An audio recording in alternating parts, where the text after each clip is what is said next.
Hello बच्चों, आज मैं स्टार्ट कर रहा हूँ क्वेश्चन नंबर 11 से। A series LCR circuit with inductance 10 henry, capacitance 10 microfarad, resistance 50 ohm is connected an AC source of voltage V is equal to 200 sin 100t volt if the resonance frequency of LCR circuit is nu naught and frequency of AC source is new. तो AC source की जो frequency है वो आपको दिया हुआ है new, और न्यू नॉट जो दिया हुआ है रिजोनेंस फ्रीक्वेंसी, उसका नाम रखा हुआ है न्यू नॉट। तो पहली बात कि आपको LCR है तो L इज इक्वल टू दिया हुआ है 10 हेनरी, क्लियर है। और C का जो वैल्यू दिया हुआ है वो दिया हुआ बच्चों 10 माइक्रोफैराड, और R का जो वैल्यूज है वो कितना दिया हुआ है 50 ओम, 50 ओम दिया हुआ है। तो V इज इक्वल टू जो हो गया 200 sign 100t volt, full stop. उसके बाद है कि अगर रिजोनेंस फ्रीक्वेंसी की बात करें, रिजोनेंस फ्रीक्वेंसी,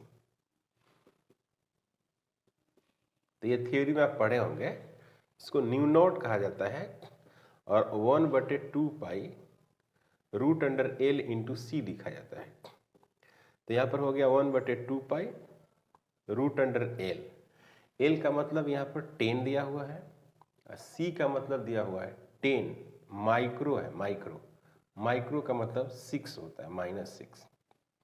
तो यहाँ पर क्या हो गया 1/2 पाई, और यहाँ पर हो जाएगा 10 टू द पावर -4। अब इसको आप ऊपर भेज दीजिए, तो आप भेजेंगे तो क्या मिलेगा 1/2 pi into 10 to the power -2।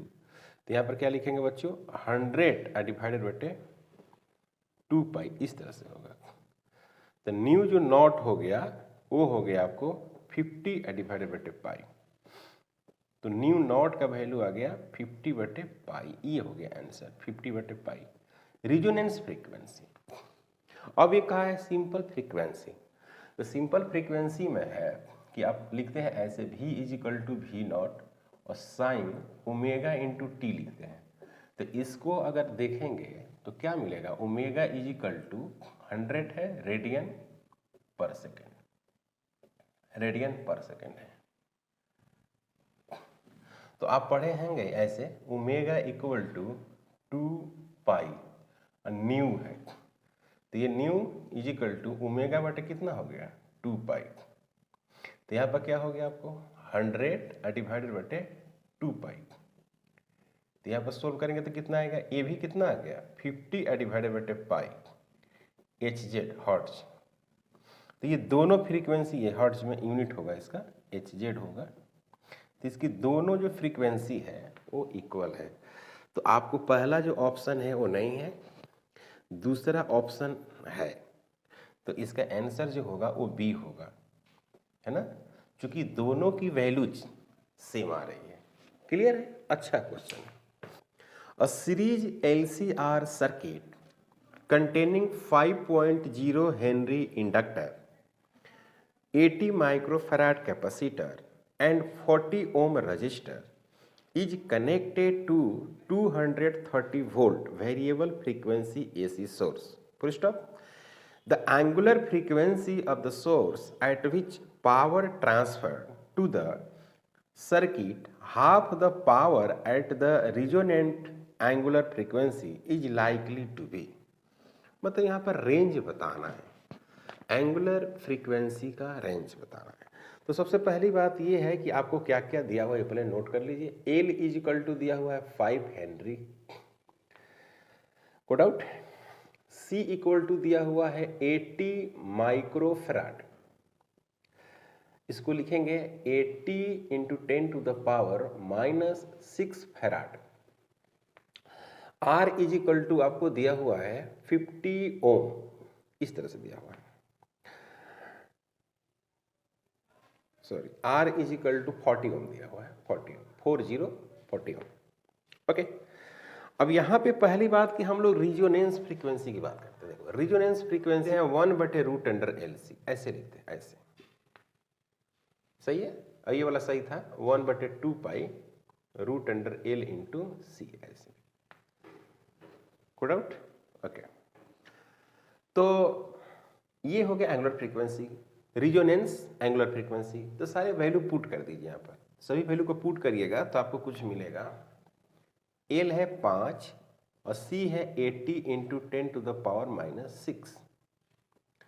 इसको सोल्व करेंगे तो 8 इंटू 5 40 होगा, एक 0 400 हो गया। तो 1/400 इंटू 10⁻⁻6। इसको अगर सोल्व करेंगे तो आपको मिलेगा इस तरह से 1/2 इंटू 10⁻⁻2। तो इसको आप सोल्व करेंगे तो आपको मिलेगा 100 /2। तो एंगुलर जो फ्रीक्वेंसी है वो मिल गया 50। क्या मिला बच्चों? 50 रेडियन पर सेकेंड। इस तरह से आपको वैल्यू मिला। ये रिजोनेंस है, ये सिंपल रिजोनेंस वाला है। अब देखो सवाल में क्या लिखा है, बड़ा इंटरेस्टिंग बात यहाँ लिख रहा है। कह रहा है कि the angular frequency of the source at which power transfer to the circuit half the power at, लिखा हुआ है power transfer equal to half of power at resonance. मतलब इसका ये होता है कि इसका मतलब होता है कि frequency eight which power transfer is half, तो ये वाली रेंज आ जाती है, रेंज में वैल्यू जाती है resonance plus minus delta W. ये वाली थ्योरी आप पढ़े होंगे, delta W equal to R/2L। जिसको सोल्व करेंगे डेल्टा डब्ल्यू का वैल्यू तो आर का वैल्यू कितना है 40 है। ये वाली हो गई 2 और ई हो गई कितना, ये हो गई आपको 2। एल का वैल्यू सॉरी एल का वैल्यू 5 है, तो ये हो जाएगा 40 / 10, तो ये आपको मिलेगा 4। मतलब कि डेल्टा जो डब्ल्यू आ गया वो आ गया आपको 4। तो रेंज बताना था, तो रेंज ऑफ एंगुलर जो स्पीड है, एंगुलर फ्रीक्वेंसी है, वो क्या है ω/r plus minus delta omega. तो ω/r कितना है 50 प्लस माइनस 4। तो एक रेंज आपको आएगा 54। लोअर वाली, पहले लोअर वाला लिख देते हैं, लोअर वाला। तो लोअर वाला जो आपको आएगा वो 46 आएगा, 46 और एक आएगा 54। ये रेंज होगा, इसे रेंज। और यही हो गया आंसर। ऑप्शन में अगर आप देखेंगे इसका क्वेश्चन आंसर तो आपको डी मिलने वाला है ना। आंसर होगा D. Question number 13, an inductor of inductance capital L, a capacitor of capacitance capital C, and a resistor of resistance R are connected in series to an AC source of potential difference V volt as shown in the figure. Potential difference across L, C are 40 volt, 10 volt, 40 volt respectively. The amplitude of current flowing through LCR series circuit is the impedance of the circuit. आपको निकालना है impedance। तो impedance of the circuit कैसे निकालेगा? पहले तो V निकाल लीजिए। V नहीं दिया हुआ है तो V निकालेंगे। तो V निकालेंगे तो ये हो गया R वाला, तो VR, इसको VR का स्क्वायर लिखते हैं। इसमें VL माइनस VC इस तरह से आप लिख सकते हैं, है ना। तो V निकलेंगे ऐसे, V हो गया, V आ गया। R का वैल्यू कितना दिया हुआ देखना, 40 दिया हुआ है। यहाँ पर दिया हुआ है VL, तो VL दिया हुआ है 40 और माइनस 10, इसका क्या हो गया स्क्वायर। तो यहाँ पर हो गया आपको 40, इसका हो गया स्क्वायर, प्लस 30, इसका क्या हो गया स्क्वायर हो गया। ये हो गया आपको 1600, ये हो गया 900, 2500 हो गया।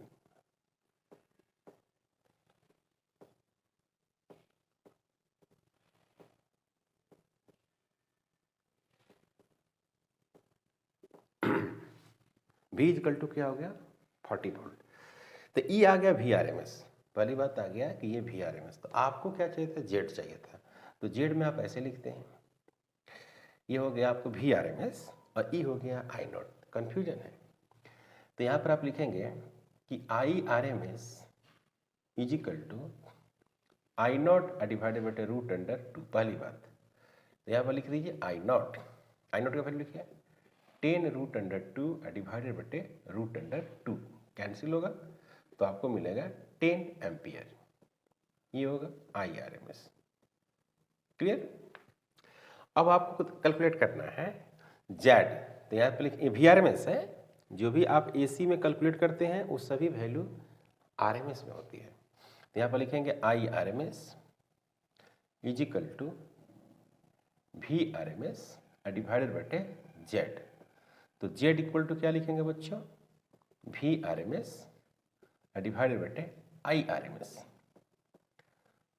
अब वी आर एम एस का वैल्यू जा गया 50 है ना, 50 आ गया, यहाँ पर 10। अब जेड का जो वैल्यू होता है वो किस में होता है, यूनिट किस में होती है, ओम। तो ये ओम होगा, ये आंसर हो गया। तो आपको मिलेगा 5 ओम। तो ऑप्शन क्या होगा, ए। अच्छा क्वेश्चन था ये भी। ओके, क्वेश्चन नंबर 14 बहुत अच्छा क्वेश्चन है। करे कि series LCR circuit is connected to an AC source, sorry AC voltage source, full stop, where L is removed from the circuit, the phase difference between the current and voltage is pi by 3. If instead of C is removed from the circuit, the phase difference is again pi by 3 between the current and the voltage. Power factor of the circuit is. तो सबसे पहली बात ये है कि R L अगर सी की आप बात करेंगे तो वहाँ पर पावर फैक्टर एक वर्ड होता है, पावर फैक्टर, जिसको हम लोग cos फाई बोलते हैं। पावर फैक्टर इसको हम लोग cos फाई बोलते हैं। तो cos फाई एक डायग्राम की वजह से आता है, जहां पर यहाँ पर R है और यहाँ पर आपको XC माइनस XL है, और ये है आपको Z, और ये हो गया आपको फाई। इस तरह से आपको समझ में आई बात, ऐसे। तो इस तरह से करने से आपको पावर फैक्टर का वैल्यू आ जाती है। फिर R डिवाइडेड बाई जेड हो जाती है। पावर फैक्टर ये ना होगा, बेस बटे हाइपोटेनस। तो cos phi is equal to base R है, हाइपोटेनस क्या है, R का स्क्वायर है, प्लस XC माइनस XL इसका स्क्वायर। इस तरह से होना चाहिए। तो सबसे पहली बात ये है कि ये हमको कैलकुलेट करना पड़ेगा, क्या, XC XL वगैरह वगैरह। तो कंडीशन है, फर्स्ट कंडीशन क्या है, इसका जो पहला सवाल का कंडीशन है ये कि आर एल सी सर्किट है, आर एल और सी सर्किट है। तो आर एल सी सर्किट में इन्होंने कहा है कि एल रिमूव कर देते हैं। क्या करते हैं बच्चों, एल। तो एल को रिमूव करेंगे, एल रिमूव। तो इसमें से एल रिमूव कर देंगे तो क्या बन जाएगा, ये आरसी सर्किट बन जाएगा। अगर आप एल को रिमूव करते हैं तो ये बन जाएगा आरसी सर्किट। तो आरसी सर्किट में क्या होता है, करंट जो होता है वो लीड कर जाता है, मतलब कि करंट बढ़ जाता है वाई वोल्टेज, वाई वोल्टेज। तो कितना से बढ़ जा रहा है, पाई बाई 3 से। कितना से बच्चों, पाई बाई 3 से। तो इधर हो गया कौन, इधर हो गया वोल्टेज बढ़ जाता है। तो इधर हो गया कौन, इधर हो गया वोल्टेज, और इधर हो गया करंट, और ये कितना से बढ़ गया, पाई बाई 3। फेज इसका पाई बाई 3 हो गया, है ना। तो फार्मूला आप पढ़े होंगे, tan phi is equal to XC divided by R, ऐसा पढ़े होंगे फार्मूला। तो यहाँ पर क्या लिखेंगे, tan पाई बटे 3 का मतलब क्या होगा बच्चों, 60 डिग्री, और यहाँ पर हो गया XC डिवाइडेड बाई R। तो ये हो गया value √3 XC divided by R। तो यहाँ पर क्या मिला आपको, XC is equal to R√3। काफी सिंपल है, मतलब कि ये आरसी सर्किट हो गया। तो वोल्टेज हॉरिजॉन्टल है तो इसमें करंट लीड कर गया, मतलब तो ऊपर की तरफ दिखाई जाती है, तो ये करंट आ गया। और सिंपल आप थ्योरी में जब पढ़े होंगे आरसी सर्किट में, तो इधर हो जाता है XC, इधर R। तो tan phi लेंगे तो ऐसा आ जाएगा। XC हमको कैलकुलेट करना था, यहाँ से कैलकुलेट कर लिया। कंडीशन सेकेंड कंडीशन में क्या है कि LRC सर्किट है, इसमें इसको रिमूव कर दिया, रिमूव कर लिया, क्लियर। तब इसको रिमूव करेगा तो कौन सा सर्किट बन जाएगा? LR सर्किट बन जाएगा, LR सर्किट। इसमें क्या होता है? इसमें होता है कि करंट लेग कर जाता है, मतलब कि करंट घट जाता है, current leg by pi by 3, यहां पर पाई बाई 3 हो जाएगा विथ V, वोल्टेज से। किससे? वोल्टेज से। तो इसका डायग्राम कैसा होगा? इसका डायग्राम कुछ इस तरह से दिखेगा। ये हो गया आपको V, ये हो गया I, ये नीचे की तरफ डाउन हो जाता है और ये पाई बाई 3 हो जाएगा। इसी तरह का फार्मूला लिखेंगे। कैसा लिखेंगे? tan पाई बटे 3 मतलब कि फाई tan फाई लिखेंगे बच्चों। और क्या लिखेंगे? एक्सएल बटे आर लिखेंगे, एक्सएल बटे आर। तो यहाँ पर लिखेंगे tan पाई बाई 3 और यहाँ पर लिख देंगे एक्सएल डिवाइडेड बटे क्या होगा? आर। तो यहाँ पर क्या हो गया? √3 और एक्सएल बटे R. XL is equal to R √3, XL is equal to R √3, ये आ गया। तो एक्सएल आ गया और एक्सी आ गया। हमको क्या निकालना है? हमको निकालना है पावर फैक्टर, ये वाला। तो कॉस फाई यहां पर लिखेंगे, यहां पर आर लिख दिए, क्लियर। यहां पर क्या लिखेंगे? आर का स्क्वायर लिखेंगे। यहां पे क्या लिखेंगे? एक्सी का वैल्यू, एक्सी का वैल्यू कहां है? और आर √3 माइनस एक्सएल R√3, इसका लिख देंगे स्क्वायर, है ना बच्चों। इसके बाद इसका दे देंगे √। सही है। ये वाली क्वांटिटी क्या हो गई? 0 हो गई, ये वाली 0 हो गई। इसका क्या हो जाएगा? R डिवाइडेड बटे R। ये क्या मिल गया? 1। कितना आ गया? 1.0। इसको लिखते हैं cos फाई। तो पावर फैक्टर कितना आ गया? 1.0, है ना भाई। तो ऑप्शन में क्या दिया हुआ है? सी आंसर है ना आपका, आंसर है सी। सवाल अच्छा है। Question number 15, a circuit when connected to an AC source of 12 volt gives a current of 0.2 ampere. The same circuit when connected to a DC source 12 volt gives the current 0.4 ampere.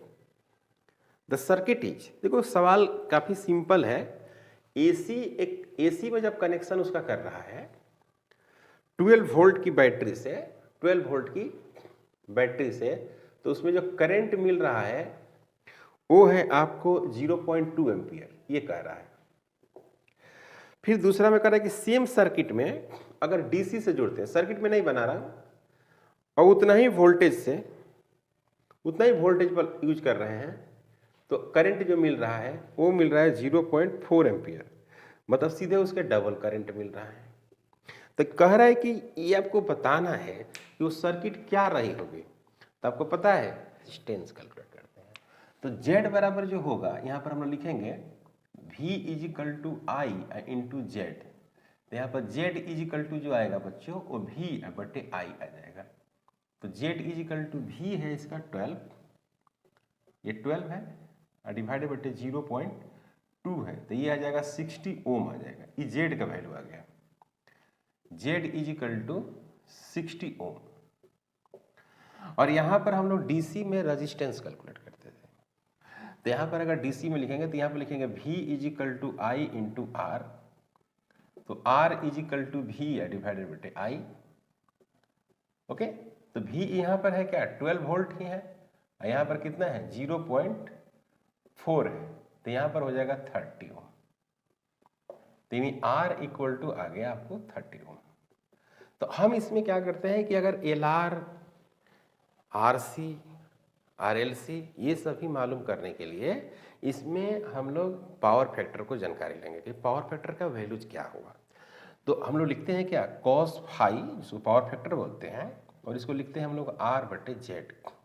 तो r/z में 30 divided बटे 60, तो यहाँ पर लिखते हैं 1/2। तो cos phi का वैल्यू आ गया 1/2। इसका क्या मतलब हुआ, इसका मतलब ये हुआ कि आप इसको लिख सकते हैं क्या, cos 60 डिग्री लिख सकते हैं। तो cos phi is equal to cos 60 degree, तो फाई इक्वल टू हो गया 60 डिग्री। इस तरह से आप लिख सकते हैं, phi is equal to 60 degree. अब इसका क्या मतलब हुआ है, नाउ करंट जो हो गया वो लैग कर गया, current lags, current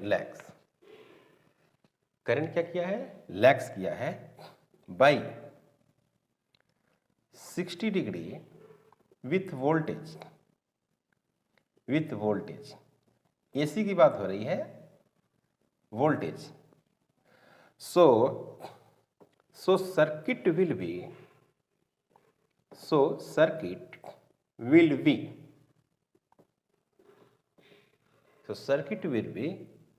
RL. This is the RL circuit. Okay, this is the RL circuit. RL circuit में क्या होती है, करंट डिक्रीज करती है। In RL circuit current decrease because some energy is dissipate. तो this is the RL circuit. तो answer क्या होगा बच्चों, RL सर्किट। तो ऑप्शन में क्या है, पहला है सीरीज RL, हाँ बिल्कुल series RL, this is the series RL circuit. Answer A. Must important question for JEE main and net. Question number 16. Which of the following combination should be selected for better tuning of LCR circuit used for communication? In this question, a very important words, tuning of an LCR circuit. Tuning जो words है, this words is related from communication, जैसे talking, बात करने से related words है। तो tuning of LCR circuit, tuning of an LCR circuit. यहां पर ये इंपॉर्टेंस ये है, कम्युनिकेशन मतलब बात करना, कम्युनिकेशन स्किल। ओके, तो इस तरह के जो सवाल होते हैं, इनको सोल्व करने के लिए हम लोग एक पढ़ते हैं Q factor,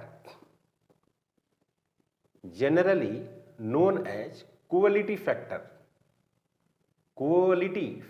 this is the quality factor. Okay, quality factor. Now quality factor equal to 1/R L/C।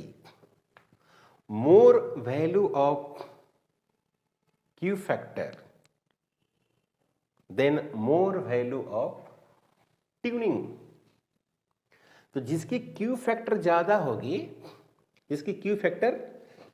होगी, उसकी वही बेहतर होगा कम्युनिकेशन के लिए, उसकी ट्यूनिंग कंडीशन अच्छा होगी। तो Q फैक्टर ज्यादा होगी तो more better for the communication. तो ऑप्शन में देखेंगे कि सभी का वैल्यू दिया हुआ है, सभी का वैल्यू आपको पास दिया हुआ है। अब इसमें सभी का वैल्यू आप पुट करो और देखो कि Q का वैल्यू ज्यादा किसकी है, तो वही आपको ऑप्शन हो जाएगा।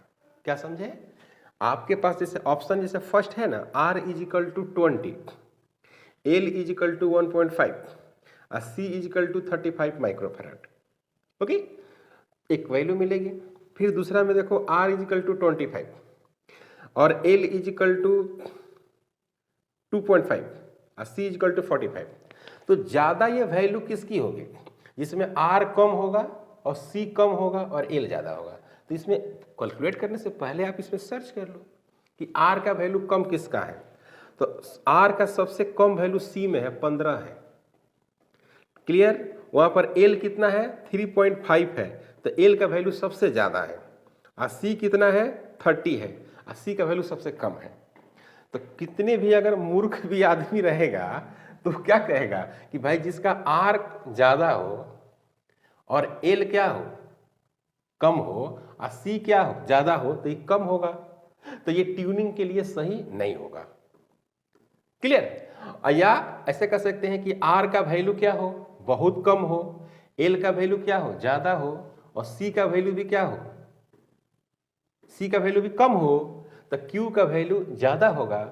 This Q is better for use the tuning या कम्युनिकेशन। तो ऑप्शन सी में देख लो हो गया आंसर, है ना भाई। सी में सबसे कम वैल्यू ये वाला है और ये वाला है, ये ज्यादा है, तो आंसर क्या हो गया सी हो गया। इतना आप जानते हैं, जेई मेन और नीट की तैयारी करते तो इतना तो कर सकते हो भाई। चलो क्वेश्चन नंबर 17 करें कि series RC circuit is connected to an alternating voltage source. Consider the two situation. कह रहे कि टू सिचुएशन आपको बताने हैं, क्या है सिचुएशन। देखो भाई कह रहे कि when the capacitor in air is filled, मतलब कि आरसी सर्किट है। सबसे पहली बात यह है कि आरसी सर्किट में आपको मिलेगा जेड, क्या मिलेगा बच्चों जेड। तो जेड बराबर क्या लिखेंगे रूट अंडर आर का स्क्वायर प्लस एक सी का स्क्वायर। एक लाइन और लिखो रूट अंडर आर का स्क्वायर 1/ओमेगा c इसका square. This is the values of the Z. This Z depends on resistance frequency and capacitance. अब क्या कह रहा है इसमें कि क्वेश्चन में फॉर्मूला है कि V is equal to Z होता है, मतलब कि I is equal to I R हो सॉरी V हो गया, और next this is the R equal to plus 1/ओमेगा c इसका square. Good out okay.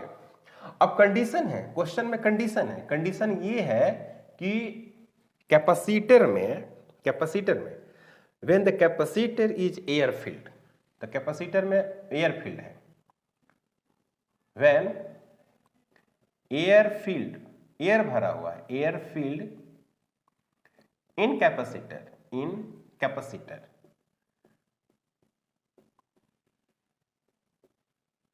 Air filled in capacitor, तो क्या होगा I a is equal to V divided बटे रूट अंडर आर का स्क्वायर प्लस 1/ओमेगा c इसका स्क्वायर। ओके कोई प्रॉब्लम नहीं। सेकेंड में कह रहा है सेकेंड में आपको है कि व्हेन कैपेसिटर माइका फील्ड, तो व्हेन कैपेसिटर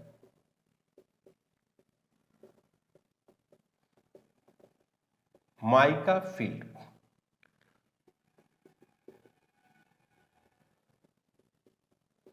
तो क्या होगा बच्चों C का वैल्यू बढ़ जाएगा, मीडियम का वैल्यू क्या होगा बढ़ जाएगा, ओके इंक्रीज करेगा, यानी C मीडियम जो होगा वो C एयर से क्या होगा बढ़ जाएगा।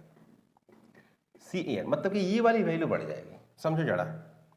मतलब कि यहाँ पर मीडियम वाला है, यहाँ पर V है, यहाँ पर क्या हो जाएगा R का स्क्वायर प्लस 1/ओमेगा C मीडियम, तो ये वाली वैल्यू बढ़ गई, तो ये पूरा क्या हो गई घट गई, तो ये वाला वैल्यू पूरा क्या हो गया घट गया। तो जब ये पूरा वैल्यू घट गया तो ये वैल्यू क्या कर गया बढ़ गया, मतलब कि I जो M है वो I एयर से क्या होगा ज़्यादा होगा। तो पहला ऑप्शन है कि I जो एयर है I एयर वो बड़ा है ना, और मीडियम वाला मतलब कि B वाला में वैल्यू जो है वो छोटा है। क्लियर है पहला, तो पहला ऑप्शन में है आपको करंट से है, तो इसमें कह रहा है कि एयर वाला बड़ा है मीडियम से, तो पहला तो गलत हो गया। अब बात आती है पोटेंशियल में, कि पोटेंशियल में भी कंडीशन है, तो यहाँ पर ये वैल्यू जाएगी बच्चों, तो इसको भी लिख दो एयर, इसको भी लिख दो एयर, इसको लिख दो मीडियम। तो ये वाली वैल्यू छोटी है, ये वाली वैल्यू क्या है बच्चों छोटी है, तो इसमें आएगी, इसमें इसको हम ऐड करेंगे मल्टीप्लाई करेंगे, तो ये वाली वैल्यू क्या हो जाएगी, छोटी हो जाएगी, मतलब कि मीडियम वाली वैल्यू क्या होगी, छोटी हो जाएगी। और ये वाली वैल्यू बड़ी है, तो ये वाली वैल्यू जब बड़ी है इसको यहाँ पर मल्टीप्लाई करेंगे तो ये वाली वैल्यू बड़ी हो जाएगी। नहीं समझे क्या? जैसे मैं कहूँ कि V air is equal to I root under R का स्क्वायर प्लस 1/ओमेगा c इसका स्क्वायर। सही बच्चों? और ई वाली जो वैल्यू है वो बड़ी वैल्यूज है और ई वाली वैल्यू जो है वो छोटी वैल्यूज है, मतलब कि इसे V medium is equal to I medium root under R का स्क्वायर प्लस 1/ओमेगा c मीडियम इसका स्क्वायर। तो ये वैल्यू क्या हो गई, छोटी हो गई, ये वाली वैल्यू क्या हो गई, बड़ी हो गई। तो V A greater than V medium, मतलब कि इसका आंसर डी है। ए वाला में तो नहीं है तो उसमें है, तो डी ऑप्शन होगा। Clear? Question number 18, an AC voltage is applied to a resistance R and inductor L in series. If R and inductive reactance both are equal to 3 ohm, the phase difference between applied voltage and the current in the circuit will be. According to question, circuit is RL. Circuit क्या है बच्चों? RL है. This is the RL circuit. R and L. Okay. So R equal to 3 ohm. R equal to 3 ohm and XL is also 3 ohm. अब इसको आप draw करेंगे, एक diagram अगर इसको देंगे तो R हो गया और ये हो गया आपको क्या, XL हो गया, XL यहां पर हो गया फाई, ये फाई हो गया। तो यहां पर क्या हो गया, phi is equal to XL बटे R हो गया। तो यहाँ पर क्या होगा, 3 डिवाइडेड बटे 3 इज इक्वल टू 1। ये हो गया 1, तो ये हो गया क्या,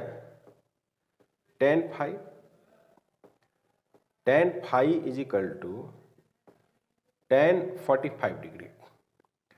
तो फाई इज इक्वल टू जो हो गया वो क्या हो गया, 45 डिग्री हो गया। तो फाई इज इक्वल टू π/4, ये आंसर होगा, है कि नहीं, π/4 बी आंसर हो गया। 19 number question, this is the 19। A coil has a resistance 30 ohm and inductive reactance 20 ohm at 50 hertz frequency. Okay. If an AC source 200 volt, okay, and 100 hertz is connected to the coil, the current in the coil is. पहली बात की resistance तो दिया हुआ है और inductance की बात कर रहा है, तो इसका मतलब है कि ये RL सर्किट है, ये मिल गया आपके पास।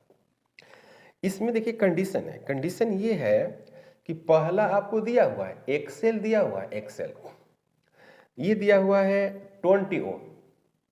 अब क्या करता है, ये कितना फ्रीक्वेंसी पर है, तो ये है आपको 50 हर्ट्ज पे। ओके, ये 50 हर्ट्ज पर है। नेक्स्ट आपको दिया हुआ है कि हाँ, नेक्स्ट आपको पूछ रहा है कि क्या होगा, ठीक है, देखिएगा। तो एक्सेल डैश पर आपको पूछा है, ये व्हाट फ्रीक्वेंसी दिया हुआ है 100 हर्ट्ज। तो आपको इसका फॉर्मूला निकालना पड़ेगा कि एक्सेल इज इक्वल टू जो होता है वो 2πf इंटू एल होता है। एक्सेल बराबर ओमेगा इंटू एल, क्या होता है बच्चों, ओमेगा इंटू एल होता है, ओमेगा इंटू एल। ओमेगा क्या होगा, 2πf होगा, एल होगा। तो ये हो गया X L is equal to 2π50 into L, एक इक्वेशन हो गया। हमको इसके साथ कैलकुलेट करना है एक्सेल डैश, एक्सेल डैश में क्या हो जाएगा, वैसा ही 2π फ्रीक्वेंसी की जगह पर 100 इंटू क्या होगा बच्चों, एल, और ये हो गया बी। अब यहाँ पर एक्सेल डैश आपको निकालना है, X L dash divided by X L is equal to 2π into 100 into L divided by 2π into 50 into L, this is 2। तो X L dash is equal to 2 into X L, 2 into X L. तो X L dash equal to 2 into 2, this is the 4, sorry, X L का values कितनी है बच्चों? हाँ 2, okay. यहाँ पर 20 है, एक्सएल इक्वल टू 20, तो ये हो गया 40, दिस इज द 40। तो XL dash is equal to 40। Now Z is equal to R का स्क्वायर प्लस एक्सएल डैश इसका स्क्वायर। तो आर का स्क्वायर, आर 30 इसका स्क्वायर, 40 इसका स्क्वायर, तो ये आ जाएगा कितना? 50 आ जाएगा 50। तो Z is equal to 50 ohm, this is the values of Z। Now in this question potential are given 200 volt, values of the potential equal to 200 volt, this is the V, this is the V equal to 200 volt, this is the RMS values, so now IRMS is equal to VRMS divided by Z, this is 200 and this is a 50 ohm, 4 ampere, this is the 4 ampere answer, okay, this is the 4 ampere। तो answer हो गई आपको B, this is the B. Question number 19 भी अच्छा question है। यहाँ पर क्या किया है, यहाँ पर कह रहे हैं कि एक्सएल बराबर है इतना, एक्सएल डैश निकालना है और एक्सएल डैश और आर को सीरीज में जोड़ा है, तो पूछ रहा है कि करंट कितनी होगी। तो पहले जेड निकालेंगे, जेड निकालने के बाद फॉर्मूला का इस्तेमाल, मोस्ट इंपॉर्टेंट क्वेश्चन है। In the given circuit, the reading of the voltmeter V1 and V2 are 300 volts each. The reading of the voltmeter V3 and ammeter A are respectively. करें कि ammeter में कितना current जाएगा और आपको V3 का reading क्या होगा और करंट कितना जाएगा। तो सबसे पहला काम ये है कि V इज इक्वल टू जो होता है VR का square plus VL minus VC इसका स्क्वायर, ऐसे करते हैं। तो VR का मतलब यहाँ पर है V3 का स्क्वायर प्लस VL का मतलब है V1 माइनस V2 इसका स्क्वायर। तो यहाँ पर क्या दिया हुआ आप देख रहे हैं, क्या दिया हुआ है, सबका वैल्यू इक्वल दिया हुआ है ना, 300 दिया हुआ है। तो V3 का स्क्वायर V माइनस V इसका स्क्वायर, V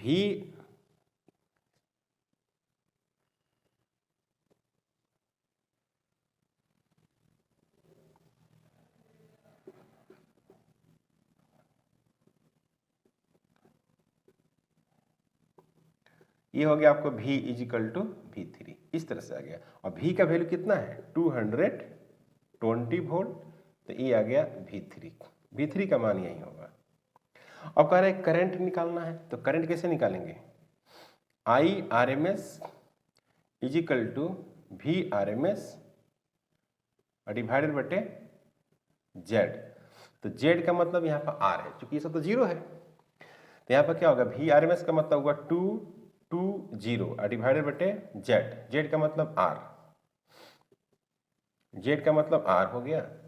तो I जो RMS है, IRMS इक्वल टू क्या लिखेंगे 220 डिवाइडेड बटे R का वैल्यू कितना है बच्चों 100 हो गया। तो इसको सोल्व करेंगे तो क्या मिलेगा 2.2 एम्पियर मिलेगा।